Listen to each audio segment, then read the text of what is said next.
Abdullah. Lahir di Mekah 2 tahun 2 bulan setelah kelahiran Rasulullah Shallallahu Alaihi Wasallam. Ia dipanggil Abu Bakar karena ia sering menjadi pelopor kebaikan. Abu berarti bapak dan bakar berarti segera atau dini atau awal. Sebab itu beliau selanjutnya disebut Abu Bakar. Sejak kecil, Abu Bakar senang sekali berbuat kebajikan dan hal-hal terpuji. Salah satu sahabatnya berkata, "Sesungguhnya engkau selalu menyambung tali silaturahim, selalu berkata benar, banyak menanggung kesulitan orang lain, menolong orang-orang yang menderita, dan menghormati tamu."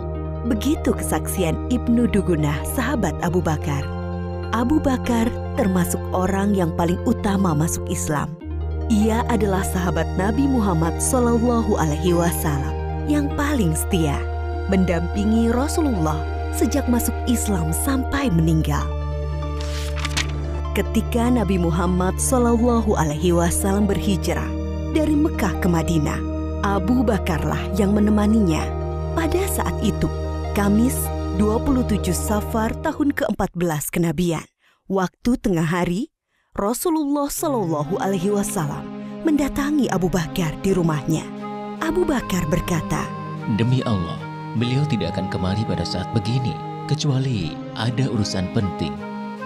Beliau mengabarkan kepada Abu Bakar bahwa Allah Subhanahu wa Ta'ala telah mengizinkannya untuk hijrah ke Madinah. Setelah memastikan rencana hijrah, Rasulullah SAW pulang ke rumah sambil menunggu waktu malam tiba.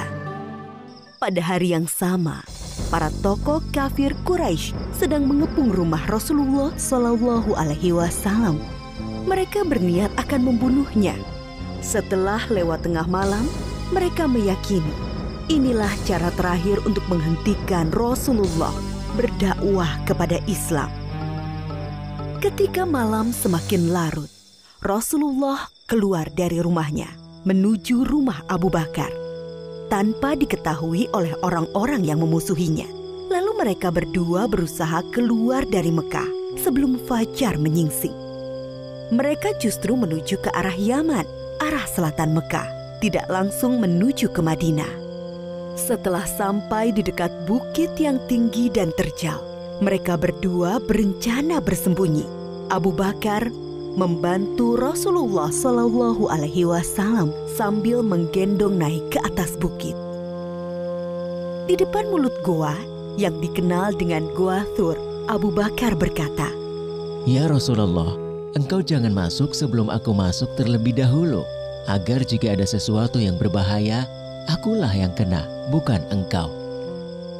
Abu Bakar masuk dan membersihkan goa. Ia memeriksa dinding-dinding goa. Lalu Abu Bakar menyobek kain yang dipakainya untuk menyumbat lubang-lubang yang ada di dinding goa. Setelah itu ia berkata, "Silahkan masuk ya Rasulullah." Rasulullah masuk ke dalam goa, lalu menyandarkan kepalanya ke sebuah batu dan memejamkan mata. Abu Bakar menjaganya.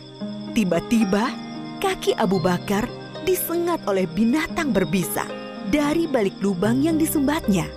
Ia berusaha tidak bergerak sambil menahan rasa sakitnya karena khawatir akan membangunkan Rasulullah. Namun rasa nyeri yang sangat membuat air mata Abu Bakar menetes dan mengenai wajah Rasulullah SAW. Rasulullah terbangun dan bertanya, "Apa yang terjadi, wahai Abu Bakar?" "Aku disengat binatang berbisa, wahai Rasulullah." Lalu Rasulullah meludahi luka Abu Bakar dan rasa nyeri hilang seketika. Abu Bakar mendampingi Rasulullah SAW dalam hijrah ke Madinah selama 10 hari, 3 hari di Gua Sur dan 7 hari di perjalanan ke Yatsrib, Madinah. Sampai mereka tiba di Madinah dengan selamat pada hari Senin 8 Rabiul Awal tahun 14 kenabian. Abu Bakar seorang yang pemberani. Ali bin Abi Thalib berkata, "Ketika perang Badar, kami mendirikan tenda untuk Rasulullah SAW. Lalu kami bertanya, siapa yang bersedia mendampingi Rasulullah Shallallahu Alaihi Wasallam agar tidak ada musuh yang bisa mendekatinya? Demi Allah, tak satu pun dari kami yang maju selain Abu Bakar. Abu Bakar juga seorang yang sangat dermawan. Putri Abu Bakar, Aisyah menceritakan, ketika masuk Islam, Abu Bakar memiliki 40.000 dinar keping emas.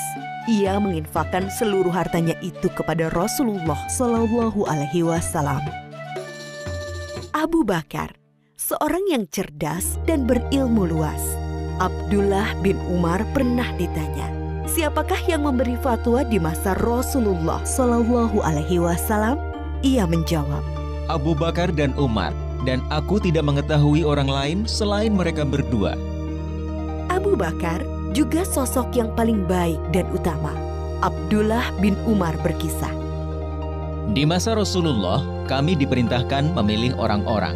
Kami pun memilih Abu Bakar, lalu Umar, lalu Utsman. Dan terlihat Rasulullah Shallallahu Alaihi Wasallam tidak menentang hal itu. Abu Hurairah berkata, Rasulullah Shallallahu Alaihi Wasallam bertanya, siapa di antara kalian yang puasa hari ini? Abu Bakar menjawab, aku. Rasulullah Shallallahu Alaihi Wasallam bertanya lagi, siapa yang ikut mengantar jenazah? Abu Bakar menjawab, aku. Rasulullah Shallallahu Alaihi Wasallam bertanya lagi, siapa yang memberi makan orang miskin hari ini? Lagi-lagi Abu Bakar menjawab, aku. Rasulullah Shallallahu Alaihi Wasallam bertanya lagi, siapa yang menjenguk orang sakit hari ini? Abu Bakar menjawab, aku. Lalu Rasulullah bersabda, tidaklah semua perkara yang aku sebutkan tadi dilakukan oleh seseorang, melainkan orang itu akan masuk surga. Ketika Rasulullah Shallallahu Alaihi Wasallam jatuh sakit, kemudian sakitnya semakin parah, beliau bersabda, suruhlah Abu Bakar untuk menjadi imam sholat. Sebagian ulama sahabat memahami bahwa perintah ini adalah petunjuk Nabi Muhammad Shallallahu Alaihi Wasallam bahwa Abu Bakar adalah sahabat yang paling utama.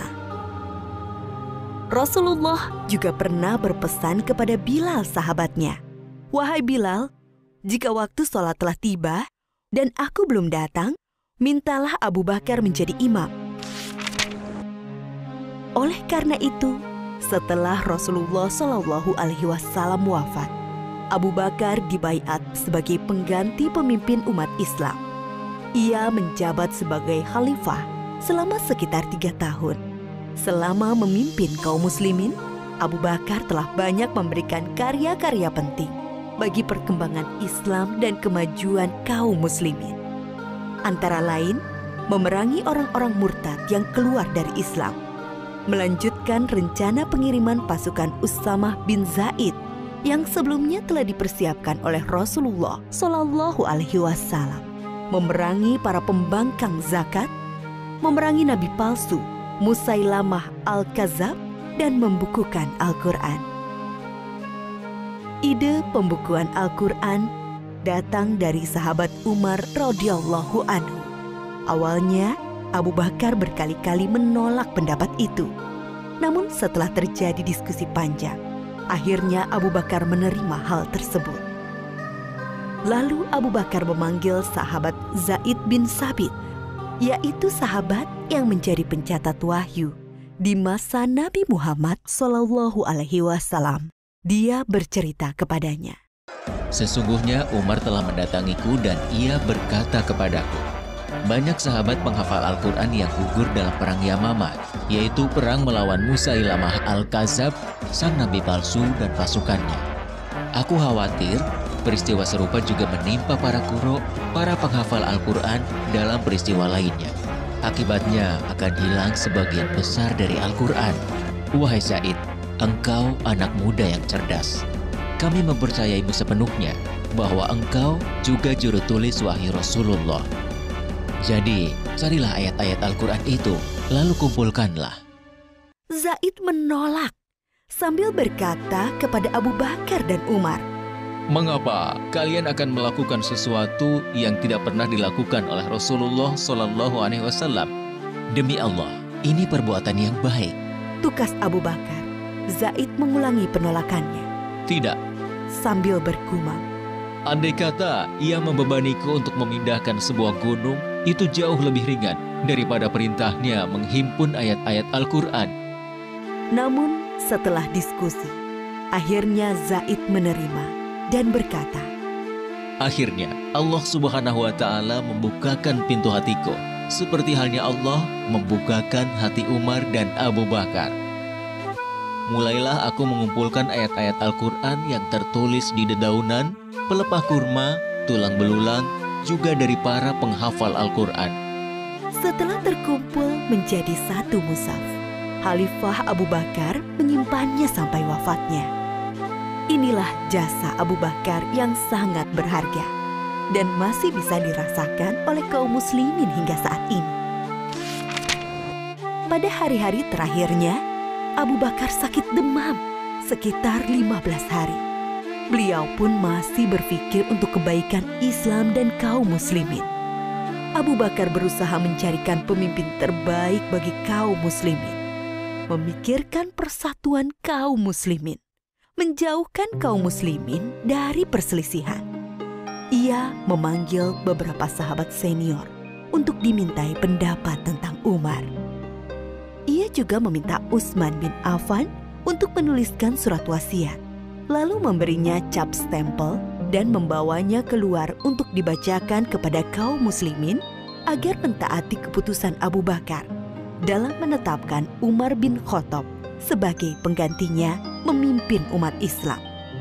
Aisyah, putri Abu Bakar, berkisah, pada penghujung usianya, Abu Bakar bertanya kepadanya, Pada hari apakah Rasulullah Shallallahu Alaihi Wasallam wafat? Aku menjawab, pada hari Senin. Ia berkata, Semoga aku meninggal antara saat ini hingga malam nanti. ternyata ia meninggal pada malam Selasa dan dimakamkan sebelum subuh. Abu Bakar adalah sahabat sekaligus murid dari Rasulullah Shallallahu Alaihi Wasallam. Ia mencontohkan bagaimana seharusnya sikap seseorang kepada sahabatnya dan murid kepada gurunya, yaitu rela menemani dalam suka dan duka, siap membantu dan menolong dengan harta, tenaga, waktu, bahkan jiwa, dan selalu berusaha menghormati, memuliakan, dan melindungi kehormatannya.